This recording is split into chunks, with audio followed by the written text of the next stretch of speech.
Hello everybody, welcome back to Ace Attorney. Last time, turns out, she's very full of her ability to investigate, so let's see what her deductions are. Lana's guy intended to murder Detective Goodman. That's why she called the victim all the way to the prosecutor's office. I'm sure the chief prosecutor had a grudge against the victim. Nothing else could drive the human machine to plunge the knife into and again and again. The victim was summoned from the police department to the prosecutor's office. It does sound a lot like premeditation, doesn't it? So, if I ordered a pizza, does that mean I'm planning to kill the delivery boy? In any case, the defense may now cross-examine the witness. Bah, you already screwed up. Even me, who's dumb, knows where this is. Doop, boop, boop. Plunge the knife again and again. Excuse me? It was one swift wound to the chest. You say she stabbed him again and again? But you couldn't have witnessed that. Are you testing me? Then I'll test you. With my moss surprise. I'm afraid the moss is growing under our feet as we wait, Miss Star. What do you mean? I should have explained this. But take a look. The autopsy report states that the death was due to a loss of blood from one stab wound. Aha! You're right. Good job. Good show, Mr. Edgeworth. What a hunk! He's my hero, really. What about my objection? No one noticed? Literally, we were about to say that. Well, witness? You got a crime scene set, right? Oh, thanks. I always believed that no one could ever mistake ketchup for blood, but now I realize that such mistakes are possible. So, you're saying you mistook something for blood? When she lifted her knife, I thought I saw blood at her breast. Spluttered blood from her victim. That's why I thought she must have stabbed him at least twice. Then tell us what you saw that you thought was blood. Testify. Her red muffler looked like blood to me. That's how ghastly the whole scene was. Miss Star has turned out to be as short-tempered as she looked when we met her. Wait, but she's not wearing her muffler in this picture, though. Like my dude. Challenging her abilities as a detective really set her off. The short wick burns out the fastest. It's a scientific fact. I wonder, wouldn't it depend on the size of the candle? I mean, add more wax and even a really short wick will burn longer. Obviously, more scientific testing is required. Yep, you're surprised. Her red muffler. My dude. Miss Star, I demand an explanation. Although witness is clearly not suited for detective work.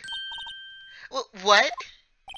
The suspect was not wearing a scarf or muffler of any kind when she stabbed the victim, and you've proved it yourself. What's the photograph? Huh? But that can't be. Only a professional lunch lady could be so utterly clueless. Congratulations, perhaps you finally found your true calling in life. Harsh words, but good.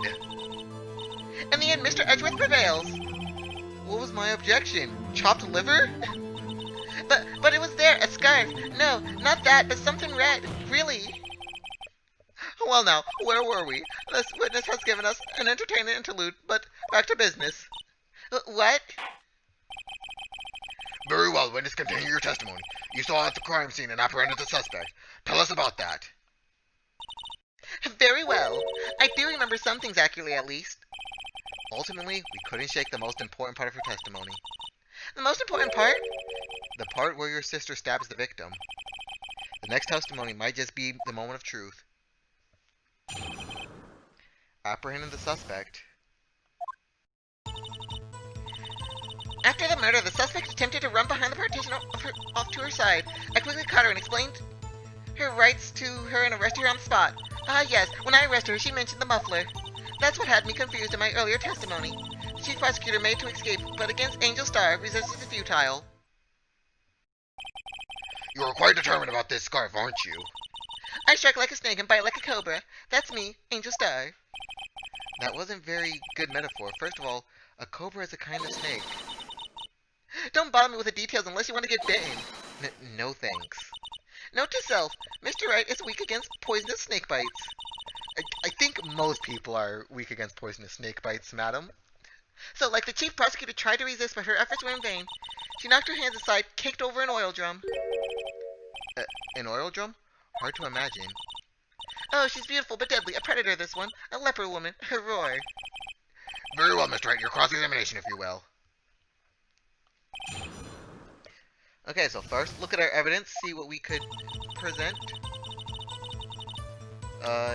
We have our badge, doesn't matter. That doesn't matter right now. This doesn't matter. I don't think the knife matters too much right now. Parking stuff, no. This definitely doesn't. This doesn't. Victim memo found in the trunk.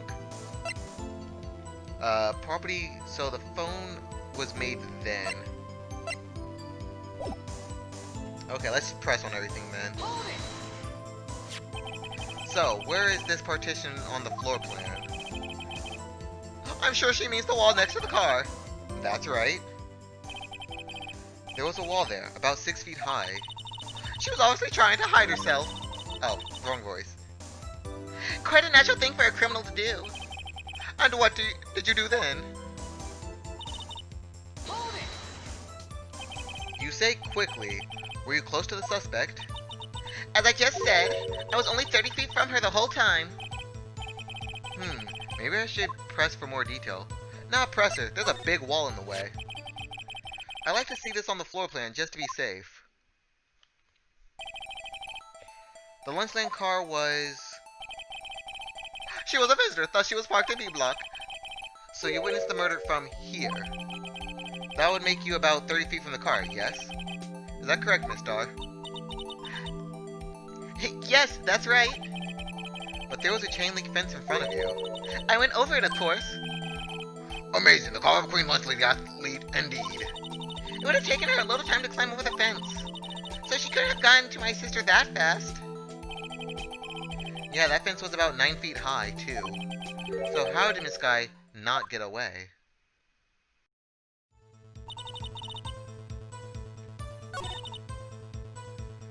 So do we present the thing? Objection! No, we don't.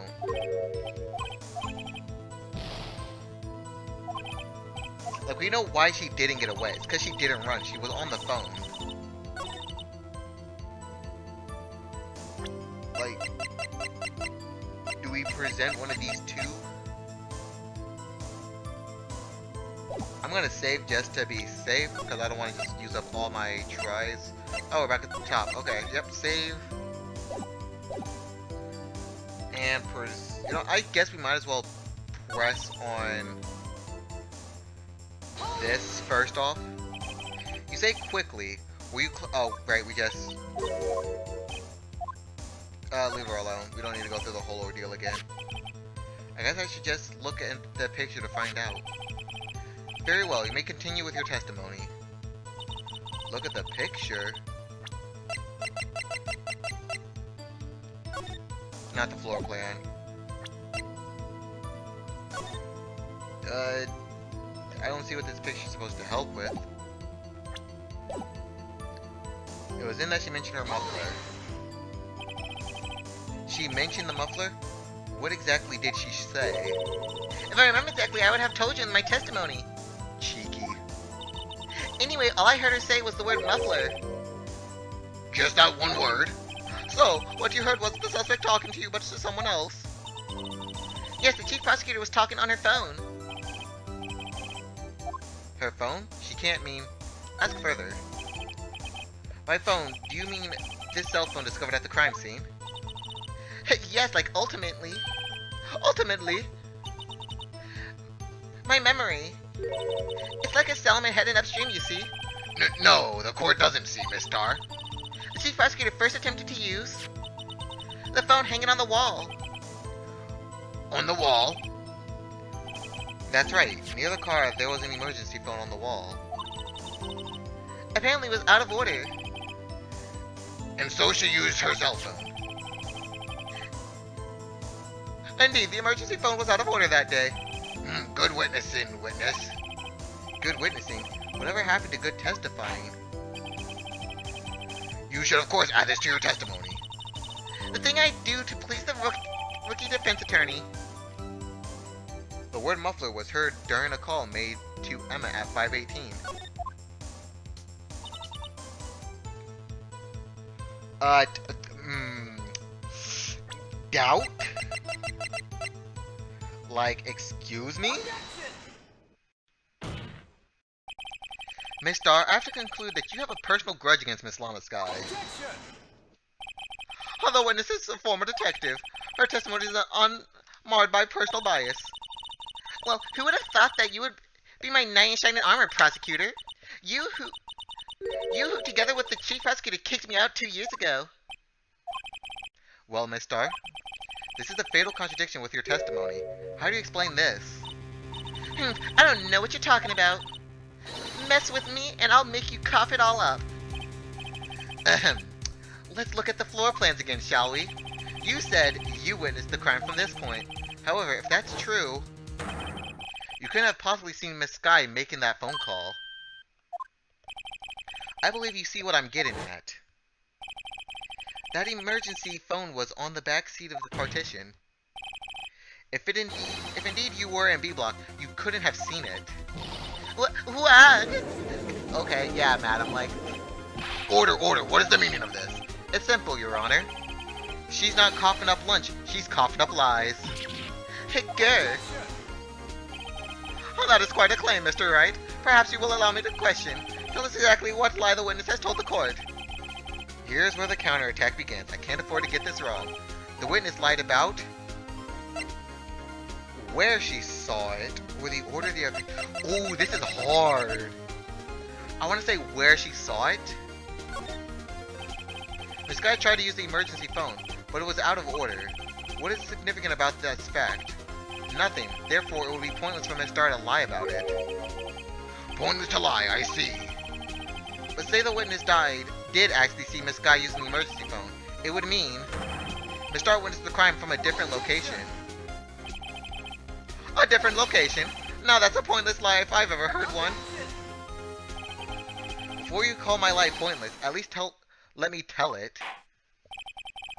Let me ask a question to our clever wordsmith, Mr. Wright. Just where was the witness when she saw the crime? All the testimony we've heard until now points in one direction. The place where Miss Starr witnessed the crime was here. So, if she was here, would have easily, Miss Sky would have definitely seen her, so it couldn't have been there. It had to be the security room, right? Because from there she could see both the telephone and the car. This is the only place where she could have been. The security guard room. Indeed, the security room in the underground parking lot is well positioned. It is built on the second floor, so you can see the entire lot. She would have been able to see the emergency phone from there. But why there? There are many other places where she could have seen the phone. Not in this case, Your Honor. The witness, not being part of the prosecutor's office, couldn't park in A block.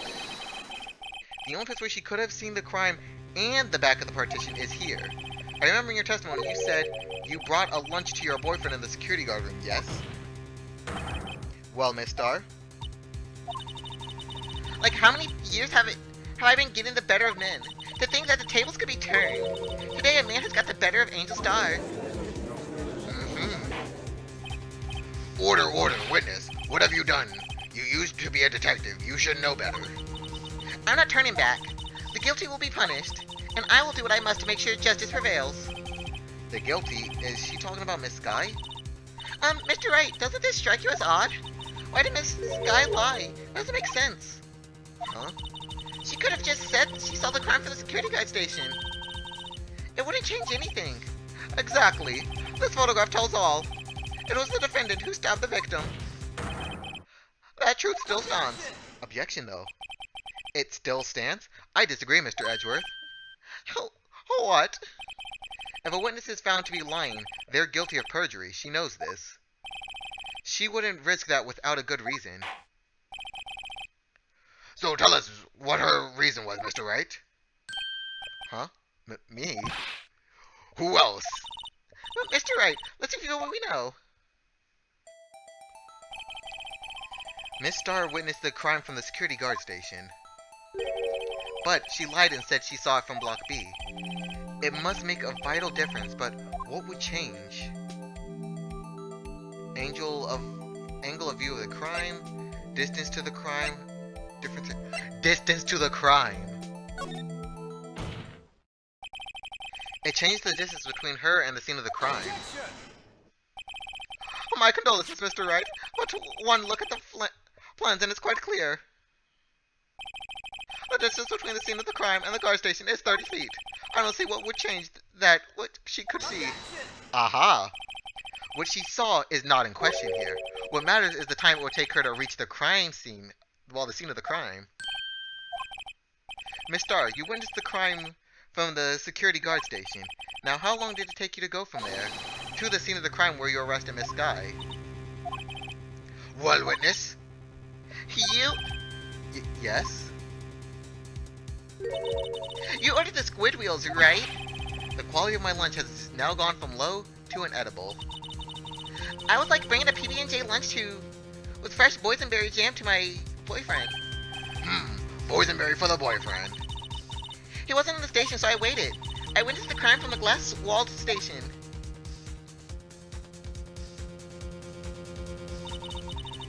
And before I knew what I was doing, I found myself running toward the scene. But the door was locked. I couldn't open it.